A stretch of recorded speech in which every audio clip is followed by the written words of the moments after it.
Don't mess with this prisoner. He has 639 muscles on his body. The tattoo counts down from 5 on his arm, meaning he can knock out anyone in 5 seconds. Johnson had just entered prison when the prison guard sprayed him with a water gun. Then he was doused with disinfectant. Johnson was annoyed. The cell boss provoked him with a flying kiss, meaning he wanted to drive with Johnson tonight. The prison guard had only taken a few steps when he heard a noise in the cell. He immediately turned around, wanting to see the excitement, but he didn't expect Johnson to be safe and sound. The fat guy was beaten up. In the dining room, Johnson wanted to eat quietly, but a bald man came to take revenge. He let the fat man spit on Johnson's plate of rice. He said Johnson was the murderer of his wife, right? These words hit Johnson's sore spot. Johnson immediately slapped the plate of rice straight into his face.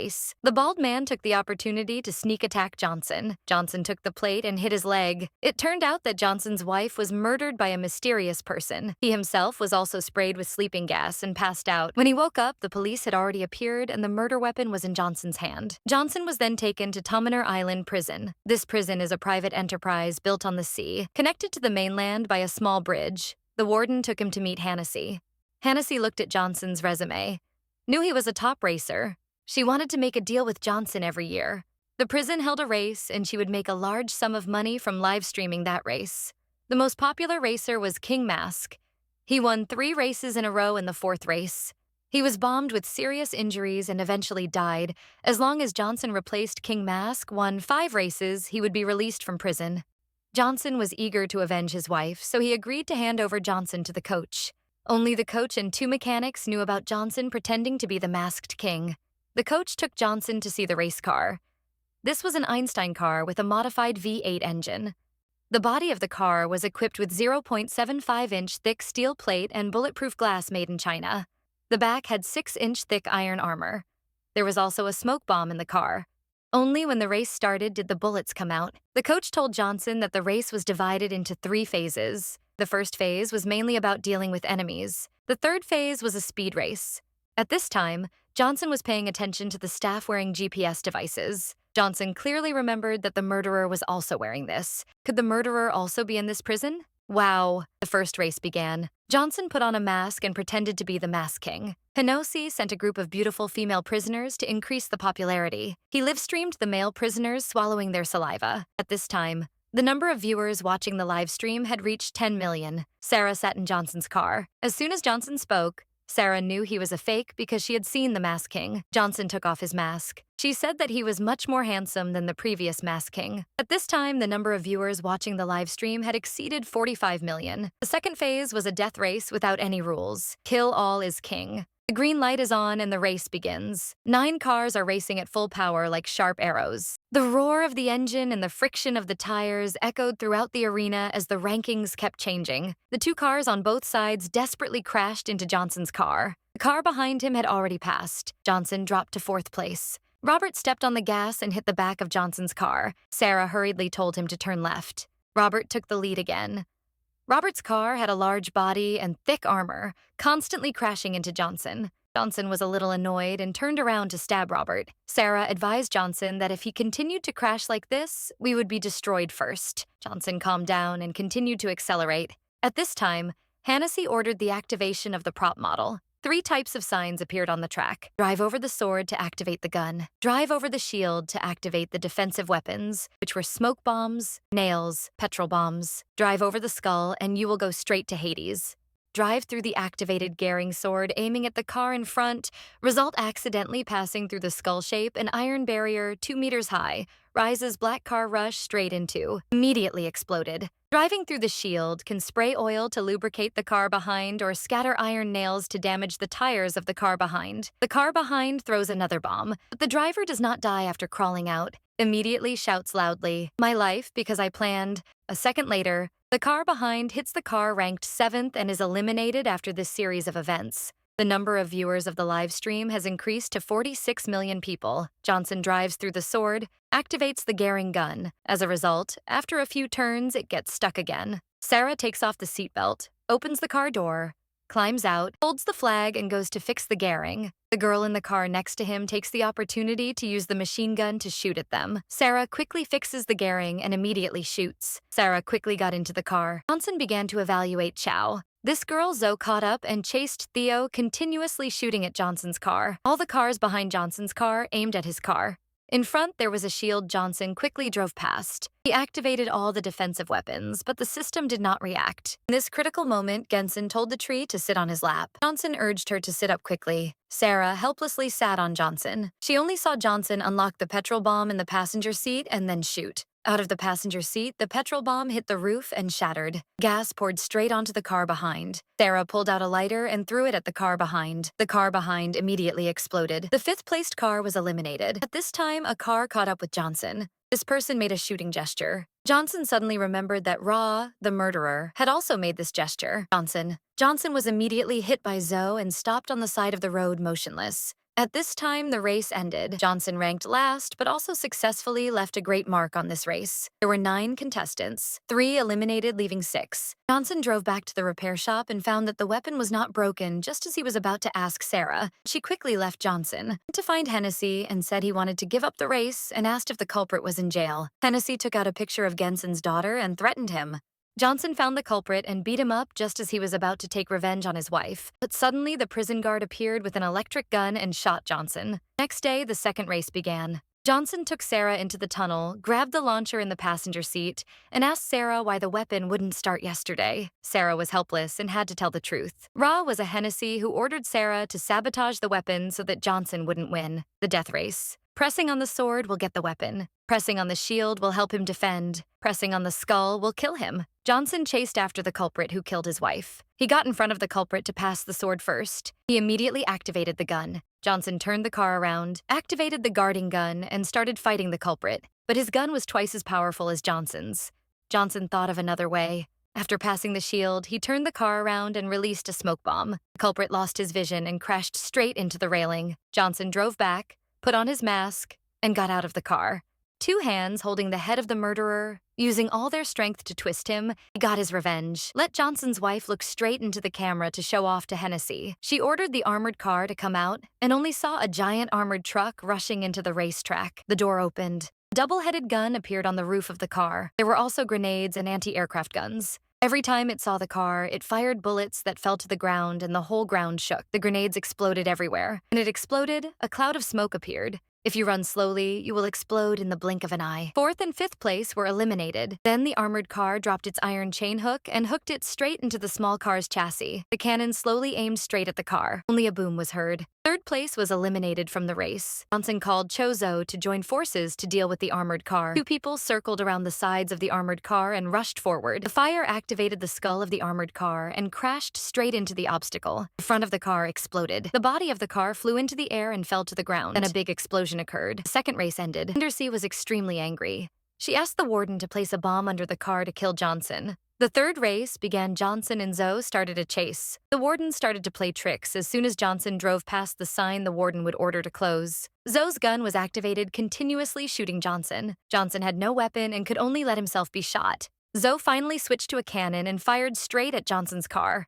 Johnson easily avoided Johnson and drove Zoe straight to the exit. Hennessy only then realized they were escaping. This matter had been discussed by the 2 of them before. At this time, the number of viewers of the live stream was about to exceed 100 million people. Hennessy ordered to turn off the live stream and activated the bomb under Johnson's car, but the bomb had already been removed by the coach. Hennessy ordered the helicopter to capture Johnson. Johnson and Zoe ran madly on the bridge, rushing straight towards the mainland. A row of 10 police cars were chasing them. Johnson told Sarah to pull the red lever. Sarah pulled it once, and a gas tank fell off the wheelchair, went to the police car, and exploded. In front is the border control station. The watchtower starts shooting at 2 people.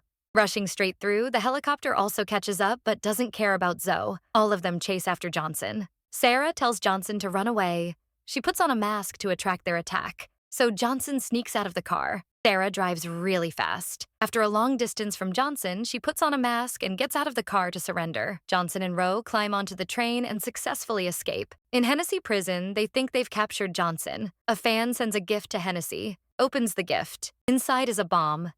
It immediately explodes, ending her evil life. 6 months later, Johnson and Zoe open a car repair shop in Mexico. That day, a sports car rushes in. A long-legged girl gets out. It's Sarah. From then on, Johnson has had a very beautiful life. The movie ends here. This movie is called Death Race. This time's question: do you like Onbald's movies? If you do, please press 1 in the comment section below. If there are many people who want to see them, we will make more. Thank you for your interest. Follow. Hello, and see you again. The Nazi death camp of Subibo was established in southeastern Poland in the spring of 1942 as part of a program to exterminate Jews in Europe. The camp existed for less than a year and a half. During this time, approximately 250,000 Jews from Poland and other European countries were murdered. The escape from the Subibo death camp depicts the harrowing experiences of Jewish prisoners of one of the Nazi death camps and their courageous attempt to escape from this horrific place. The beginning of a Nazi concentration camp that specialized in the incarceration, exploitation, and beating of Jews. The trains carrying Jews arrived to gain the trust of the people. They even prepared an orchestra to stir up the joyful atmosphere to welcome them. But was the truth as glamorous as its appearance? The last train arrived when the people had just arrived. The evil people promised a future of food and clothing without worrying about hardship or misery. There were even beautiful girls who posed freely. Let them capture the moment, but was the truth really like that? They used the excuse of cleanliness to prevent epidemics. The German army let the girls take off all their belongings and clothes and put them all in a room to be disinfected. The air valve was turned on. That was when the inhumanity of the fascists was revealed. They brutally eliminated all the women who had no value labor. Now they are just white corpses lying on top of each other, looking both scary and pitiful. Not only that, these villains also brazenly robbed everyone of their money and property. They happily divided up valuable items, admiring their own achievements. But in fact, they were the efforts of others. But somewhere, there were people who did not accept their fate of being mistreated. They cut the fence to escape. Unfortunately, ahead of the road was a large minefield. Most people did not die because of the gunmen guarding the road,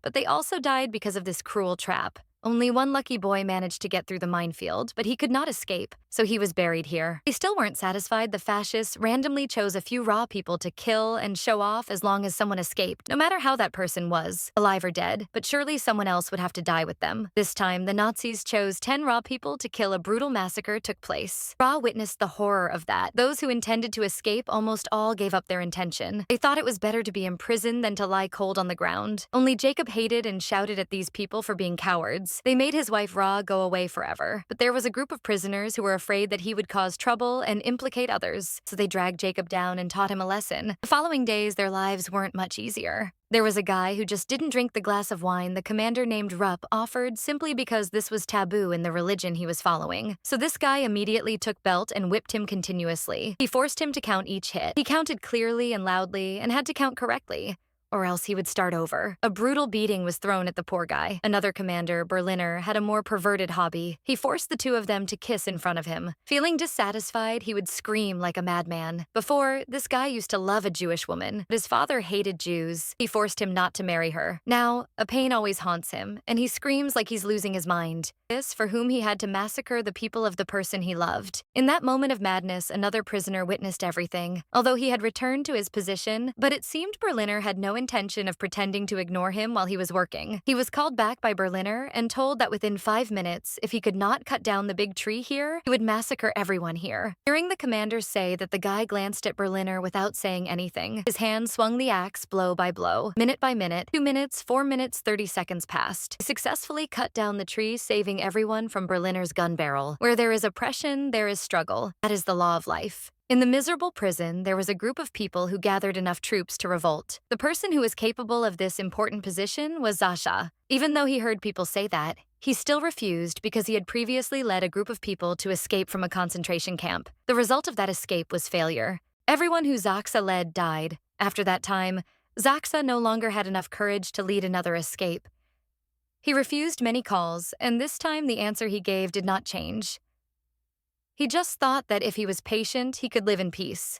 Until one day they received news that the Nazis had massacred and burned more than 100 people. The unfortunate boy Slomo was found by a German and asked for help. He was a skilled and promising workshop worker. He brought some bones and some gold to him and asked him to cast them into jewelry to wear. Slomo was scared but did not dare to refuse. He reluctantly completed the job. The people in the workshop saw it and wondered why a young boy kept getting drunk like that. But the truth was that few people could do what he did. It did not stop there. The next morning, a convoy of cars was coming. These were prisoners from another prison prison and were taken to that area, which was about to be liberated by the Soviet Red Army. They thought they would be free, but the fascist barbarians would rather kill all the Jews than let them go. They were truly inhumane. In their eyes, human life was not even as good as the grass and trash on the side of the road. They gave themselves the right to trample on human life without mercy. After that corpse cleaning session, the prisoners here knew that they were about to face the same situation. They once again discussed whether they should make a plan to escape. Some people thought they should wait for the Soviet Red Army to come to rescue them, but another man appeared. He said that the prisoners who had passed away this morning were also because the Soviet Red Army was about to come to rescue them. Some people saw his appearance and immediately became angry because he was the closest to the Germans. This time, he was standing here because of the plan to escape.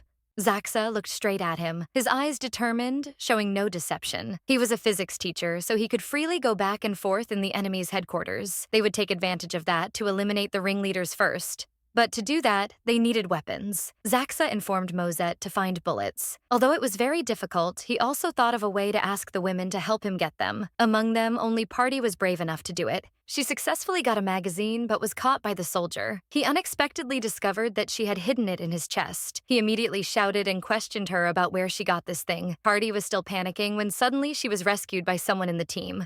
He rushed over and strangled Kia to death in the shock of the party. When they heard the news, Zaksa also didn't know how to handle the situation, so he could only speed up the plan before everything fell apart. The physics teacher in charge of prolonging the times and the rest would listen. According to the plan he had divided, the small ones would act as bait for the enemy, the cowards would distract their attention, and the bold ones would kill the enemy directly. After discussing the plan, he hadn't even had time to breathe when the alarm bell rang again. He thought that another person had escaped from prison and hoped that the whole team wouldn't have to say goodbye to this life. It turned out that today they were going to welcome another fascist army to visit. These guys were just as cruel as the blood of the Jews that they only saw as a puddle of water in the middle of the road. They laughed loudly in fear. The hatred was burning deep inside each prisoner kneeling here that day. The fascists had all kinds of debauchery. They used prisoners to pull the cart instead of horses, while they themselves sat in the back, continuously throwing blows and smiling wildly with glee. Those who were too weak to pull the cart anymore could only get shot and lie cold on the ground, and so that night became a horrible nightmare. Zaksa also almost lost his life that night, but luckily he still held on just one more night. Just had to wait until tomorrow, everyone would be freed from the nightmare. The next morning, the slow-mo boy would be the one to lure the officers who liked to show off to the tailor shop. He said he had just made a super nice leather jacket. This soldier heard it was like he had struck gold while he was happily trying on the jacket.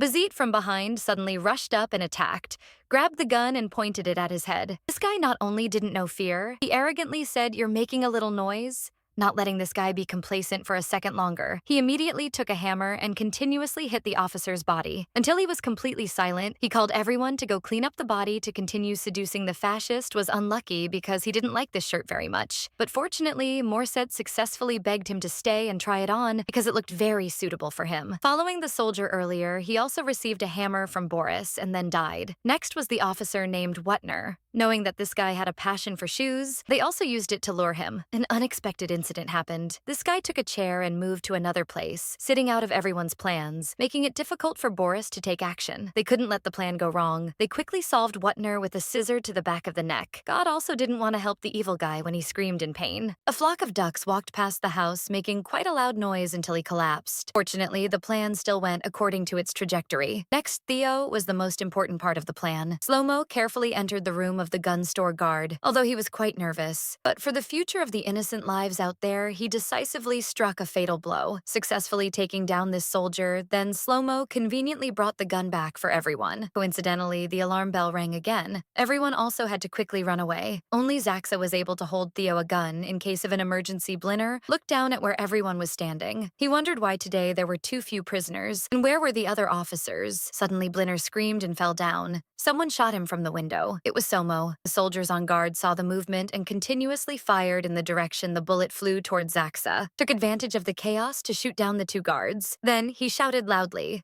Everyone quickly ran to the main door and continued. He used his gun to shoot the soldiers to help everyone escape. A few other people in the team chose to stay. Mr. Dung sacrificed himself to destroy this cruel group. The rest led the group to break the door and rush straight outside. When the iron door collapsed to the ground, that was also the moment when more than 300 oppressed Jews officially ran to freedom. They rushed towards the gate and destroyed the iron fence, the fragile boundary between the right to live of a human being and the existence of a beast. Berlina was not dead yet, but in the end, he could only helplessly helplessly watched the people he imprisoned run past him, wave after wave, without being able to do anything. The fascists still made everyone shudder because of their bloodthirsty savagery. When happy, they are lucky to be spared. When unlucky, when sad, they will brutally beat and torture people. People silently endure it because they hope that one day they will be free. Based on a true story about the mass escape from the Subibo extermination camp during World War II, the brutality of the Nazis is once again clearly exposed. The authentic footage also depicts the ultimate pain and humanity, the solidarity and efforts of the Jewish people. In reality, only 53 people survived the escape. The fate of the remaining prisoners. 170 people were captured by the Nazis while they were hiding in the forest. Some others died of exhaustion and hunger. All those captured and 130 people who remained in the camp were executed. The price of war was truly too high.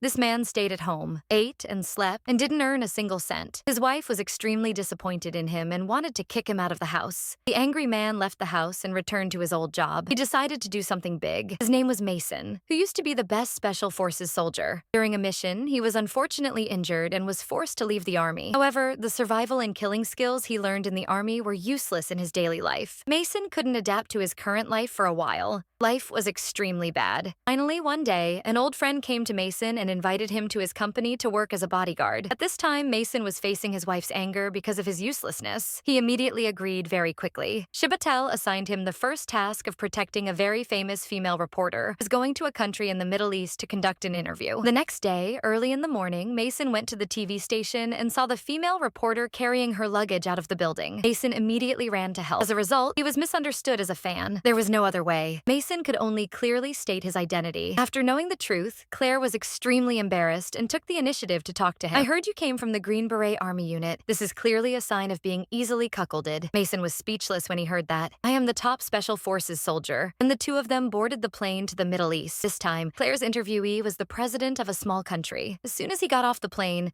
the president personally sent someone to pick them up. The two of them even took a photo together. This made Claire extremely surprised, and the two of them got into a special car and planned to go to the president's residence to conduct an interview. On the way, President Mark Kerr drank and chatted happily, and Mason gradually became like a spare person. He turned his head to the side to admire the scenery. Unexpectedly, when the convoy passed the bridge, an explosion suddenly occurred. A group of rebels blocked their way. The driver and bodyguard were shot dead. After a few seconds of being stunned, Mason quickly counterattacked. First, he crawled to the driver's seat, controlled the car, then stepped on the gas pedal and backed away to avoid their missiles. Next, quickly rushed forward and stabbed the rebel who was loading more bullets. A long-planned assassination was turned into a normal car accident by Mason. To be on guard against someone chasing behind 3 people holding weapons, Theo escaped into the forest. Facing Mason's suspicion, the president frankly said that his subordinates wanted to kill him. When he saw the situation was beyond his expectations, Mason took out his satellite phone and immediately reported the situation to the headquarters. Tibatin immediately sent a helicopter to support. After planning the retreat, the president borrowed Mason's satellite phone and prepared to contact his nephew Jack and told him to quickly send people to support. Unexpectedly, Jack was the one behind this. At this time,